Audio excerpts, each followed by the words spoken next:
Mail reproductive system, सबसे पहले तो ये जानते हैं कि ये प्रेजेंट कहाँ है आपका। चाहे हम मेल रिप्रोडक्टिव सिस्टम की बात करें, चाहे हम आपके फीमेल रिप्रोडक्टिव सिस्टम की बात करें, दोनों के दोनों ही कहाँ प्रेजेंट है? Pelvic region. कहाँ प्रेजेंट है? Pelvic region. अगर ऑर्गन्स की बात की जाए बेटा, तो हमारे मेल रिप्रोडक्टिव सिस्टम में बेसिकली हम दो तरीके से ऑर्गन को देखते हैं। सबसे पहले तो हमारे आते हैं primary reproductive and second is secondary reproductive organs. Primary reproductive organs and your secondary reproductive organs. Primary मतलब क्या है? जो जरूरी ही है, जिनके बिना हो ही नहीं सकता है। तो सबसे पहले इसके अंदर आपका गैमेटोजेनेसिस आएगा, गैमीट्स बनाएंगे वो, साथ में क्या आएगा? आपके हार्मोन्स आएंगे। ठीक है, क्या आएगा? Gametogenesis is the first one and the second one is your testes, which makes your use of hormones चाहिए हमें। ठीक है, वही अगर हम सेकेंडरी सेक्स ऑर्गन्स की बात करें तो यहाँ पे सेकेंडरी सेक्स ऑर्गन्स जो है ये वो ऑर्गन्स है बेटा जो एक्चुअल में स्पर्म बनाने में हेल्प करते हैं। ठीक है, कि टेस्टिस से लेके कैसे पेनिस के थ्रू क्या है हमारा जो स्पर्म है वो आउट ऑफ द बॉडी जाएगा। इसके अलावा सिर्फ स्पर्म्स की यहाँ पे हम बात नहीं कर सकते हैं, आपका यूरिन और आपका स्पर्म हो गया, आपके हार्मोन्स वगैरह जो भी एक्सेसरी डक्ट्स वगैरह के थ्रू जो भी सामान रिलीज होता है उनका, वो सारा का सारा ही पेनिस के थ्रू जाता है। ठीक है, तो यहाँ पे सारे हम उन ऑर्गन्स की बात करेंगे। तो सबसे पहला सेकेंडरी सेक्स और रिप्रोडक्टिव ऑर्गन कौन सा है मेरे पास? Accessory duct. ठीक है जी, इसके बाद आ जाते हैं हमारे पास ग्लैंड्स।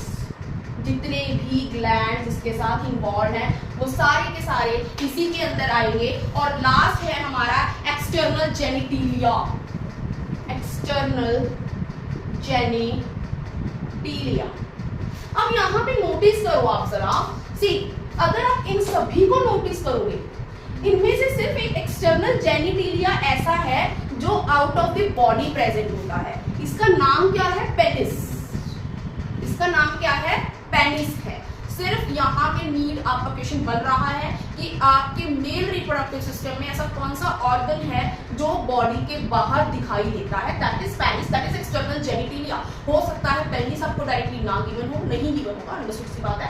एक्सटर्नल जेनिटिलिया जरूर गिवन होगा, तो you are going to take external genitalia. Clear? अब उसके बाद आपकी टेस्टिस कहाँ प्रेजेंट है? Outside the body but in scrotum. ठीक है, इसीलिए आप टेस्टिस नहीं लिख सकते हो क्योंकि testes are actually present inside the scrotum. Alright, so let us start with the male reproductive system. तो सबसे पहले बेटा हम यहाँ पे टेस्टिस की ही बात करने वाले हैं। टेस्टिस के बारे में पढ़ते हैं। तो टेस्टिस की लोकेशन क्या है? स्क्रोटम।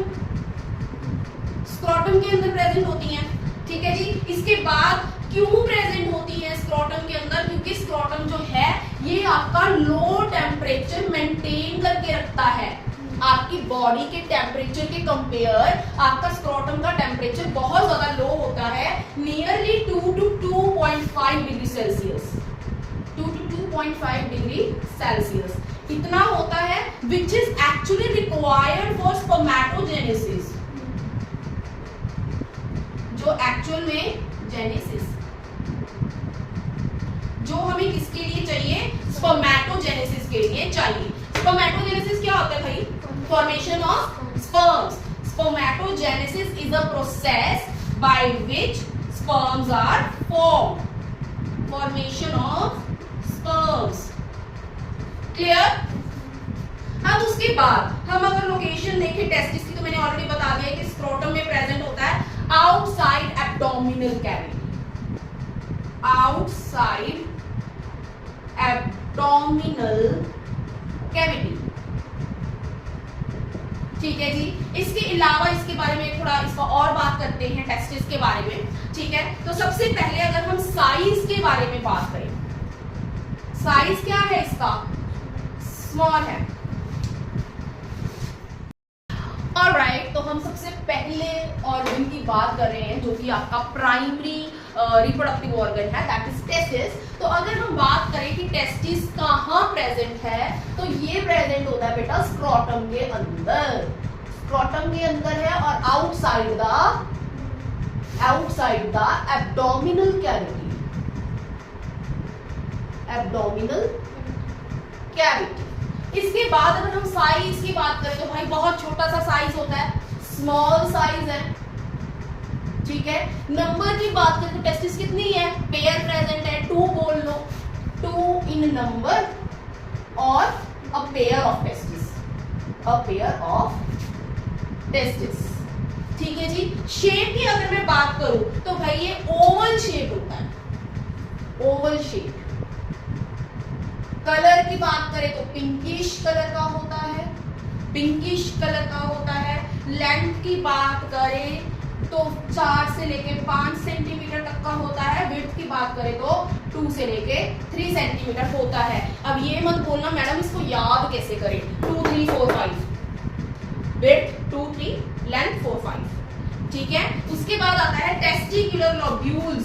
बेटा बेसिकली अगर हम एक टेस्टिस की बात करें, अगर मैं एक टेस्टिस की बात करूं तो इसमें नियरली 250 मेरे पास टेस्टिकुलर लोब्यूल्स होते हैं। तो ऑब्वियसली भाई अगर 2, क्योंकि हमारे पास 2 टेस्टिस प्रेजेंट है तो 2 के अंदर कितने हो गए, 500 हो गई, 500 टेस्टिकुलर लोब्यूल्स प्रेजेंट हो गई हैं।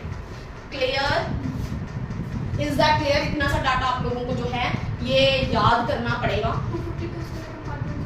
हाँ, उसी के अंदर ही प्रेजेंट है ना, फिर 250 कंपार्टमेंट्स होते हैं, ठीक है। अब देखो भाई हमारे जो स्पर्म्स हैं बनते कैसे हैं, हमारे जो स्पर्म्स हैं ये बनते हैं सेमनीफेरस टिब्यूल्स के अंदर, फॉर्म्ड इन सेमनीफेरस टिब्यूल। और किस टाइम में शुरू हो जाते हैं भाई ये बनने, प्यूबर्टी के टाइम पे। जब लड़का हमारा प्यूबर्टी में आ जाएगा उस टाइम पे स्पर्म जो है वो बनना शुरू हो जाता है। सेमनीफेरस टिब्यूल जो है भाई इसके पास 2 चीजें प्रेजेंट होती हैं, एक तो होता है स्पर्मेटोगोनिया और दूसरा होता है सर्टोली सेल्स, नर्स सेल्स भी बोलते हैं। क्या क्या प्रेजेंट है इसके पास, स्पर्मेटोगोनिया,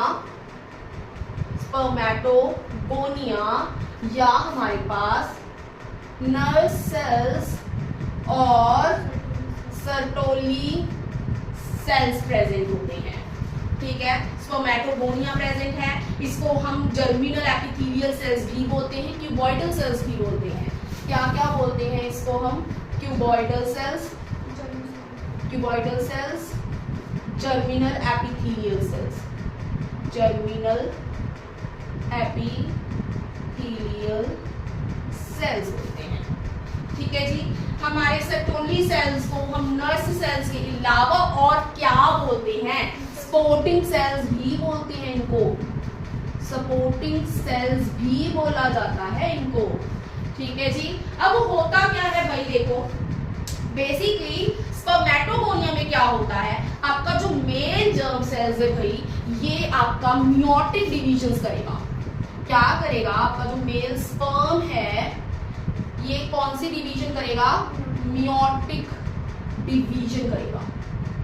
क्या करेगा, आपका जो स्पर्म है या बोलो जर्म सेल्स है ये आपका मियोटिक डिवीजन करेगा। यहाँ पे जर्म सेल्स लिखो, मेल आपका जो जर्म सेल है, अभी तो स्पर्म बना ही नहीं है, अभी तो हमारे पास सिर्फ जर्म सेल है, वो स्पर्म तो भी बनेगा, ठीक है। तो मेल जर्म सेल जो है ये मियोटिक डिवीजन करके क्या बनाएगा, स्पर्म इज फॉर्म्ड, स्पर्म बना देगा, ठीक है। जबकि हमारे जो सर्टोली सेल्स हैं, साफ ही लिखा हुआ है कि ये सपोर्टिंग सेल्स है, तो ये क्या प्रोवाइड करेगा, इनको प्रोवाइड नरिशमेंट करेगा, ठीक है, provide nourishment to sperm. Clear? अब होता क्या है, देखो आपका जो स्पर्म है ना, तो ये इसका जो हेड होता है ये सर्टोली सेल के अंदर अपना ऐसे हेड घुसा लेता है। तो बेसिकली नरिशमेंट किसको प्रोवाइड हो रहा है, हेड की पूरी बॉडी को प्रोवाइड हो रहा है। यहां तक आपका जो स्पर्म है बेटा ये राउंडेड होता है, नॉट प्रॉपर आपका जो टेल के साथ आता है वो स्पर्म नहीं होता है। क्लियर? अभी तक हमारा जो स्पर्म है वो राउंडेड स्पर्म है। क्लियर? Is that clear? इसके बाद आते हैं हमारे पास इंटरस्टिशियल और लेडिक सेल्स। नेक्स्ट आते